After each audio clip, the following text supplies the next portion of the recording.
আজ মামুনুল হকের সাইকুল হাদিস ইবনে সাইকুল হাদিস তার মুক্তি হয়েছে।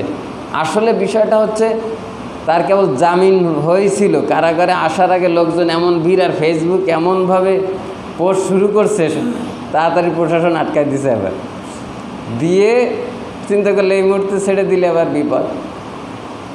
পরে বোধহয় সকালে ছাড়ছে, তাও আমি নিশ্চিত না, শুনলাম সকালে নাকি 10টার দিকে ছেড়ে দিছে। আমরাও বলি আলহামদুলিল্লাহ।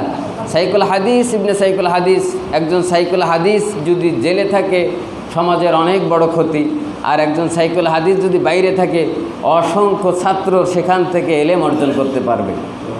আল্লাহ রসুল সাল্লাল্লাহু আলাইহি সাল্লাম কথা বলতেছে, শোনো, সব থেকে বড় শিরক, সব থেকে গুনাহের কাজ, তোমরা শিরক করো না, তোমরা এইটা করো না, সেটা করো না।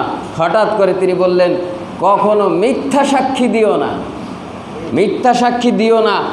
এই যে যাদেরকে কারাবন্দি ওলামায়ে কেরাম, ওলামায়ে হকদেরকে আটকায় রাখে, এটা বাদী এবং বিবাদী থাকে, এখানে সাক্ষীর প্রয়োজন হয়। একজন আলেমে দ্বীনের বিপক্ষে দাঁড়িয়ে যারা সাক্ষ্য দিল, মিথ্যা সাক্ষ্য দিল, অসংখ্য ওলামায়ে কেরামদেরকে তার পরিবার থেকে, সমাজ থেকে, দ্বীনের মোজাকারা থেকে যারা পৃথক রেখে দিল, যাদের মিথ্যা সাক্ষীর কারণে তারা দিনের পর দিন কারাবরণ করলো। কেমন সাক্ষী? মামুনুল হক সাহেবের মতো লোকেরা গোটা বাংলাদেশের মধ্যে একটা পিস, যিনি যারা ওই সময়ের তৎকালীন সময়ের বড় বড় লোক, ওই সময় সর্বপ্রথম যারা পেট্রোলিয়াম বা এই যে পাম্প যাদের জমির পরে বা যারা প্রথমেই করেছেন, যারা ওই সময় যে কোটি টাকার সম্পদের মালিক, সেই রকম একটা লোক, তার বিরুদ্ধে মামলা দিল মোবাইল চুরি, বাটন ফোন 1200 টাকার ফোন চুরি করছে মামুনুল হক, মানি ব্যাগ চুরি করছে, মানি ব্যাগে আছে কয় টাকা। মোবাইল ফোন আর মানি ব্যাগ চুরির মামলা মামুনুল হক সাহেবের শানে যায়, এরকম মিথ্যা সাক্ষী।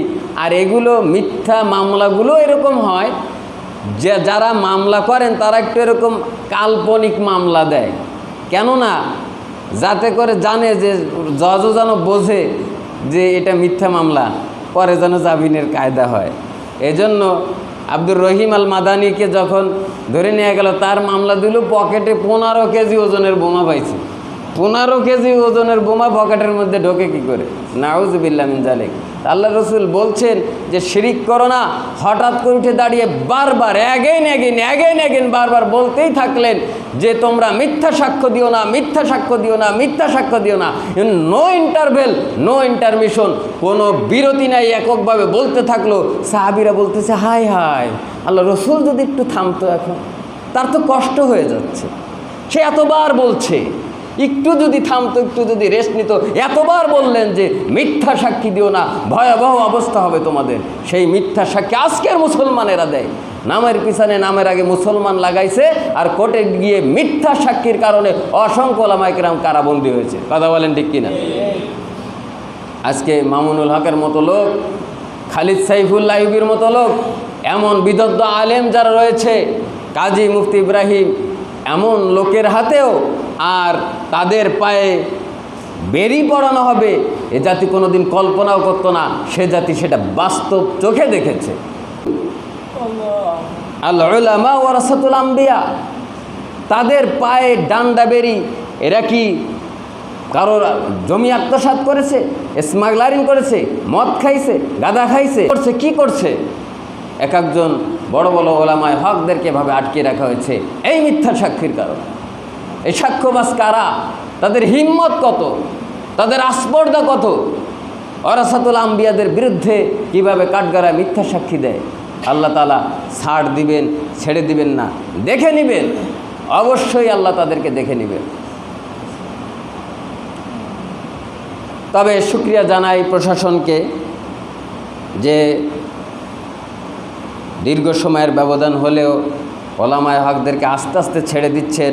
এ জনপদে ওলামায়ে হকরা আসুক, দিনের কথা বলুক। দিন পৃথিবীতে জিন্দা থাকতে গেলে, পৃথিবী টিকায় রাখতে গেলে ওলামায়ে হকের অবশ্যই প্রয়োজন। এ জমিনে তারা বিচরণ করবে, কোরআনের কথা বলবে, মানুষ কোরআনের পক্ষে থাকবে, পৃথিবী টিকে থাকবে।